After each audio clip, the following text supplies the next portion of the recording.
Good morning students. ज्ञान जाल द्वारा प्रायोजित ऑनलाइन कक्षाओं में आप सभी का हार्दिक स्वागत है। कल हमने विद्युत क्षेत्र और विद्युत क्षेत्र की तीव्रता के बारे में पढ़ा था। विद्युत क्षेत्र की तीव्रता का हमने एक फॉर्मूला निकाला था। क्या फॉर्मूला था?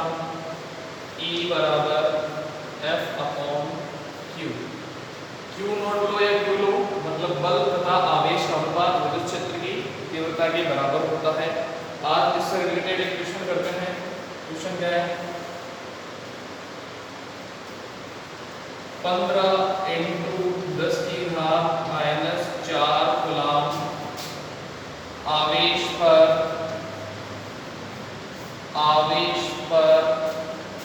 4.5 न्यूटन का बल 4.5 न्यूटन का बल कार्य करता है।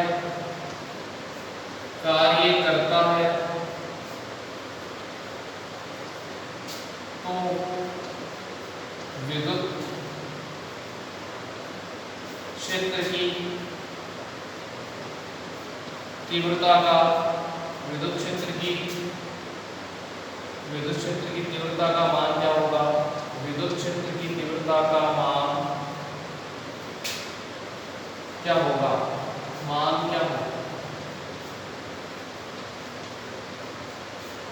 क्वेश्चन हमारे पास क्या दे रखा है? 15 इंटू 10 की घात -4 कूलम आवेश पर 4.5 न्यूटन का बल कार्य करता है। तो विद्युत क्षेत्र की तीव्रता का मान क्या होगा? विद्युत क्षेत्र की तीव्रता की गणना करनी है। तो हमारे पास इसका जब आंसर निकालेंगे, न्यूमेरिकल में आपको पहले भी बताया था, दोबारा बता रहा हूं। सबसे पहले आपको लिखना है दिया है, क्या दे रखा है? आंसर निकाल रहे हैं यहाँ पे, दिया है। क्वेश्चन में क्या दे रखा है? आवेश का मान दे रखा है, Q का मान दे रखा है, कितना है? 15 इंटू 10 की घात -4 कूलम। इसके बाद क्या दे रखा है? बल का मान दे रखा है, F का मान दे रखा है, कितना? 4.5 न्यूटन। अब हमें निकालना क्या है? विद्युत क्षेत्र की तीव्रता। तो हमें पता है Q, F और E में एक संबंध होता है, एक रिलेशन होता है, या विद्युत क्षेत्र की तीव्रता का एक फॉर्मूला होता है। क्या होता है? E बराबर F अपॉन Q। तो हम फॉर्मूला लगा देंगे। फॉर्मूला क्या होगा? E बराबर F अपॉन Q। तो F का मान रखना है और Q का मान रखना है, तो विद्युत क्षेत्र की तीव्रता का मान आ जाएगा। तो E बराबर F का मान कितना है? 4.5 और Q का मान कितना है? 15 इंटू 10 की घात -4। सबसे पहले इस तरह के न्यूमेरिकल में आपको 10 की पावर को सोल्व करना है। तो क्या करेंगे? E इक्वल टू 4.5 अपॉन 15, 10 की घात -4, ऊपर जाएंगे कितने हो जाएंगे? 10 की घात +4। आगे बात समझे।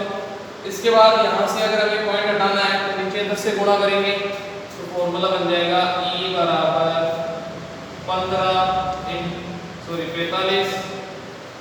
45 इंटू 10 की घात 4 अपॉन 15। यहाँ से पॉइंट हटाएंगे तो यहाँ कितना जाएंगे? यहाँ पे आ जाएंगे, नीचे की तरफ क्या लेंगे? 10, तो ये आ जाएंगे इंटू 10। ठीक है, तो ये 10 की पावर 1 है और ये 10 की पावर 4 है। तो सोल्व करेंगे तो कितना आ जाएगा? E बराबर 45/15, 10 की पावर 1 और 10 की पावर 4 काटेंगे तो ऊपर कितने बचेंगे? 10 की पावर 3। अब 45 में 15 का भाग देंगे तो कितनी बार जाएगा? 3 बार। E इक्वल टू आ जाएगा 3 इंटू 10 की घात 3। तो ये हो गई हमारे पास विद्युत क्षेत्र की तीव्रता। विद्युत क्षेत्र की तीव्रता का मान आ गया। अब हमें इसका मात्रक लिखना है। मात्रक कहाँ से लिखेंगे? यहाँ से। मात्रक बल का मात्रक क्या होगा? न्यूटन, और आवेश का मात्रक क्या होगा? कूलम। तो विद्युत क्षेत्र की तीव्रता का मात्रक हो जाएगा न्यूटन अपॉन कूलम। तो विद्युत क्षेत्र की तीव्रता का मान कितना आएगा? E बराबर 3 इंटू 10 की घात 3 न्यूटन पर कूलम। अगली बात समझे। इस क्वेश्चन को आप एक बार देखो वापस। 15 इंटू 10 की घात -4 कूलम आवेश पर 4.5 न्यूटन का बल लग रहा है। तो विद्युत क्षेत्र की तीव्रता हमें निकालनी है। तो क्वेश्चन में दे रखा है आवेश का मान, बल का मान और विद्युत क्षेत्र की तीव्रता निकालनी है। इन तीनों में एक फॉर्मूला है E बराबर F अपॉन Q। बल का मान रखेंगे, आवेश का मान रखेंगे, 10 की पावर को सोल्व करेंगे तो हमारे पास बराबर 3 × 10³ न्यूटन पर कूलम। ठीक है, इसके बाद हम अगला टॉपिक लेते हैं।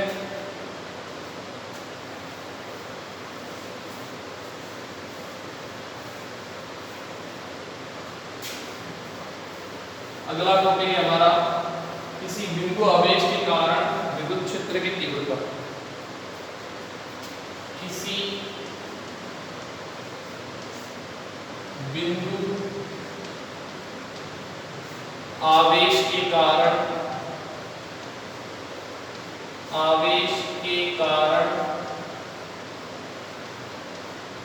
विद्युत क्षेत्र की तीव्रता, विद्युत क्षेत्र की तीव्रता। किसी बिंदु आवेश के कारण विद्युत क्षेत्र की तीव्रता, एक छोटे से बिंदु आवेश के कारण हमें विद्युत क्षेत्र की तीव्रता निकालनी है। तो जैसे मान लो हमारे पास यहाँ पर मान लेते हैं प्लस क्यू आवेश है, किसी पॉइंट पे मान लेते हैं बिंदु O है, बिंदु O पर एक प्लस क्यू आवेश स्थित है। इस बिंदु O से मान लेते हैं किसी बिंदु P पर हमें क्या निकालना है, किसी बिंदु P पर हमें क्या निकालना है, विद्युत क्षेत्र की तीव्रता। तो विद्युत क्षेत्र की तीव्रता हम कैसे निकालेंगे, मान लेते हैं बिंदु O से बिंदु P के बीच की दूरी क्या है, बिंदु O से बिंदु P के बीच की दूरी मान लेते हैं R। ठीक है, अब हमें विद्युत क्षेत्र की तीव्रता निकालनी है। जिस भी बिंदु पे निकालनी है वहां पे हम एक परीक्षण आवेश ले लेते हैं, परीक्षण आवेश की कल्पना कर लेते हैं और परीक्षण आवेश क्या होगा, प्लस Q नॉट। जरूरी नहीं आप इस बिंदु पे निकालें, यहाँ पे भी निकाल सकते हो। तो यहाँ पे आपको एक परीक्षण आवेश मानना पड़ेगा, कल्पना करनी पड़ेगी। अगर आप यहाँ पे भी निकालोगे कोई बिंदु अंत्य बिंदु पर, तो यहाँ पे भी आप परीक्षण आवेश प्लस Q नॉट की आप कल्पना कर सकते हो। तो हमारे पास एक बिंदु O है जिस पर प्लस Q आवेश रखा हुआ है या स्थित है। इस बिंदु O से स्मॉल r दूरी पर स्थित बिंदु P पर हमें क्या निकालना है, विद्युत क्षेत्र की तीव्रता। तो बिंदु P पर एक परीक्षण आवेश की कल्पना करने पर, तो यहाँ पर अगर परीक्षण आवेश की कल्पना करेंगे, मान लेते हैं प्लस Q नॉट की कल्पना कर लेते हैं, तो दोनों आवेश क्या है, प्लस, दोनों आवेश के कारण कौन सा बल लगेगा, कूलॉम का नियम, प्रतिकर्षण बल लगेगा।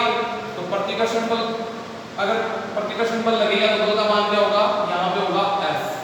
बल का मान यहाँ पे क्या होगा, F। तो हमारे पास अगर F की वैल्यू आ जाएगी तो विद्युत क्षेत्र की तीव्रता हमें निकालनी है। तो विद्युत क्षेत्र की तीव्रता का फॉर्मूला आप जानते हो क्या होता है, F/Q नॉट। तो जो बल का मान आएगा यहाँ पे रख देंगे और Q नॉट है, और जो घटेगा उसको बांट देंगे, तो विद्युत क्षेत्र की तीव्रता हमारे पास आ जाएगी। अब करना कैसे है, तो आप इसके बारे में थोड़ा लिख लो। माना बिंदु O पर प्लस Q आवेश स्थित है, प्लस Q आवेश स्थित है।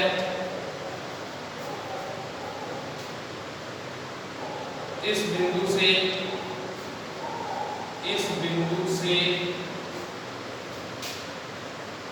स्मॉल r दूरी पर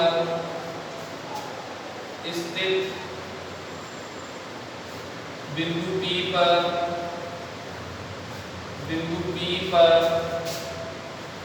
विद्युत क्षेत्र की तीव्रता ज्ञात करनी है। विद्युत क्षेत्र की तीव्रता ज्ञात करनी है, विद्युत क्षेत्र की तीव्रता ज्ञात करनी है।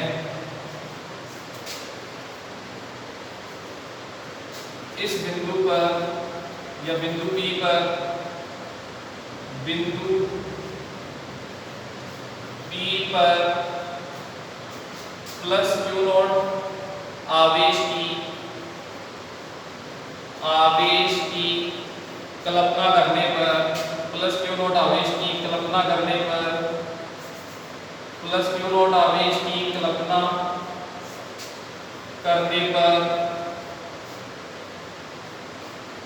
प्लस Q नॉट आवेश की कल्पना करने पर,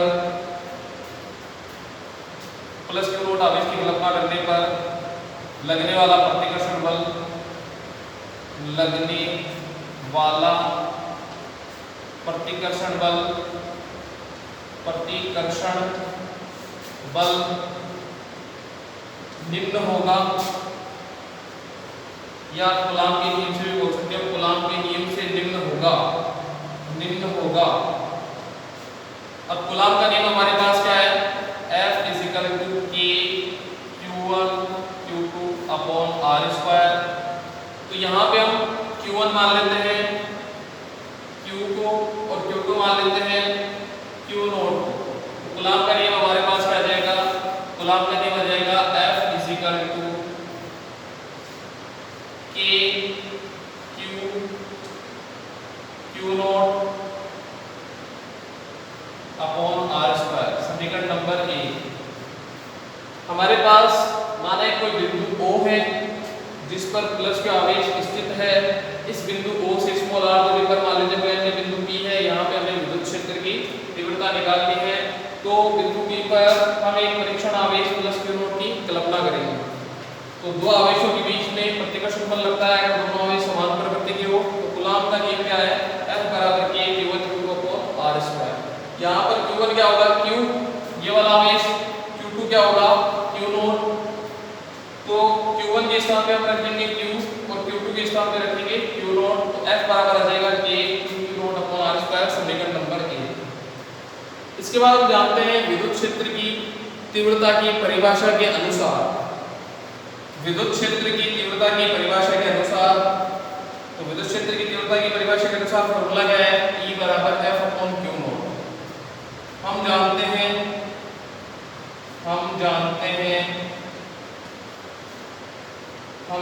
हैं कि विद्युत क्षेत्र की तीव्रता, हम जानते हैं विद्युत क्षेत्र की तीव्रता का सूत्र निम्न होता है,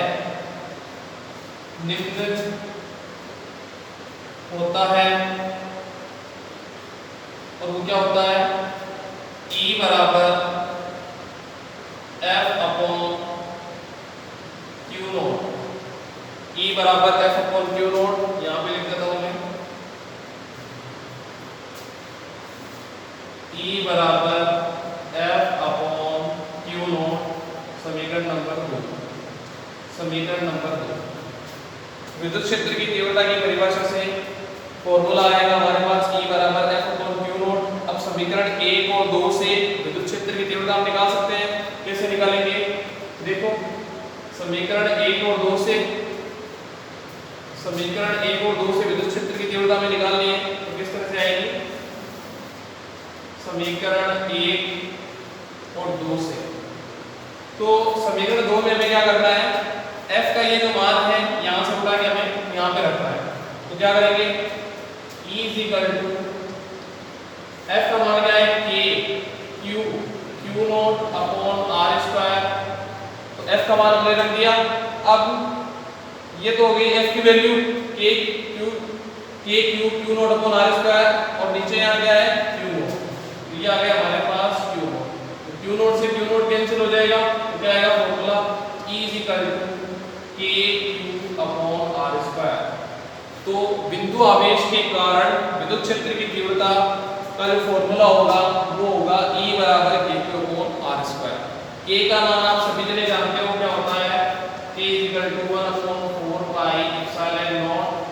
K का मान हम लिखेंगे E बराबर E बराबर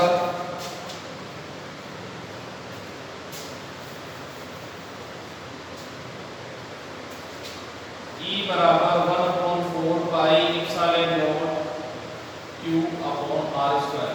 तो विद्युत क्षेत्र की तीव्रता बिंदु आवेश के कारण कितनी होगी, K Q upon R square, या E बराबर 1 upon 4 pi epsilon not Q upon R square. यहाँ पर हम निर्वात की बात कर रहे हैं, अगर कोई माध्यम होगा तो वहाँ पर माध्यम की विद्युत क्षेत्रता ले लेंगे, ठीक है।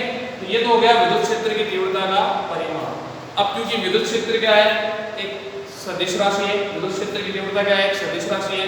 तो इसको सदिश रूप में कैसे लिखेंगे, तो सदिश रूप देख लो आप, सदिश रूप क्या होगा, सदिश रूप सदिश रूप होगा यहाँ पे हमारे पास E वेक्टर बराबर K ले रहा हूँ यहाँ पे K Q। सदिश रूप में क्या लेते हैं, परिमाण और दिशा। तो परिमाण लेंगे तो K Q upon R mod का स्क्वायर, ये हो गया हमारे पास परिमाण। अब हमें दिशा लेनी है, तो दिशा हम कैसे लेते हैं, दिशा में लेनी है तो हम क्या लेंगे, एकांक सदिश। तो एकांक सदिश हो जाएगा R K। E वेक्टर बराबर K Q upon R mod का स्क्वायर डॉट R K, ये होगा हमारे पास सदिश रूप। R K को अगर आप आगे सोल्व करना चाहो तो सोल्व कर सकते हैं। कैसे सोल्व करेंगे, एकांक सदिश का फॉर्मूला आप सभी को पता होना चाहिए। एकांक सदिश का फॉर्मूला होता है R K equal to R vector upon R का मोड। एकांक सदिश होगा R K बराबर R वेक्टर अपॉन R का मोड, पहले बताया हुआ है आपको, ठीक है। सदिश अपॉन सदिश का परिमाण, एकांक सदिश बराबर सदिश अपॉन सदिश का परिमाण। तो R K की वैल्यू यहाँ पे इनपुट करेंगे तो फॉर्मूला क्या बन जाएगा, E vector upon K Q upon R mod का स्क्वायर, और R K की वैल्यू रखेंगे तो R vector upon R mod. तो E vector equal to K Q upon R mod का Q R वेक्टर, तो ये होगा हमारे पास इसका सदिश रूप। अब आप कहोगे कि विद्युत क्षेत्र की तीव्रता तो K Q upon R square होती है, यहाँ क्यूब आ गया, तो यहाँ ऊपर भी तो R आ रहा है, उसको भी आपको देखना है। जिस तरह से बल में आया था, बल जो हमने कूलॉम के नियम का सदिश रूप लिखा था उसमें भी यहाँ पे क्यूब आया था, तो यहाँ पे क्यूब इसलिए आया था क्योंकि ऊपर भी हमारे पास एक गुणा में R आ रहा था, ठीक है। तो ये होगा हमारे पास विद्युत क्षेत्र की तीव्रता का सदिश रूप। आगे बात सुनते हैं। तो फाइनल हमारे पास जो विद्युत क्षेत्र की तीव्रता का फॉर्मूला आया है बिंदु आवेश के कारण, तो ये वाला है E बराबर K Q upon R square, या E बराबर 1/4πε0 Q अपॉन R स्क्वायर, जो कि मैंने आपको कल बताया था।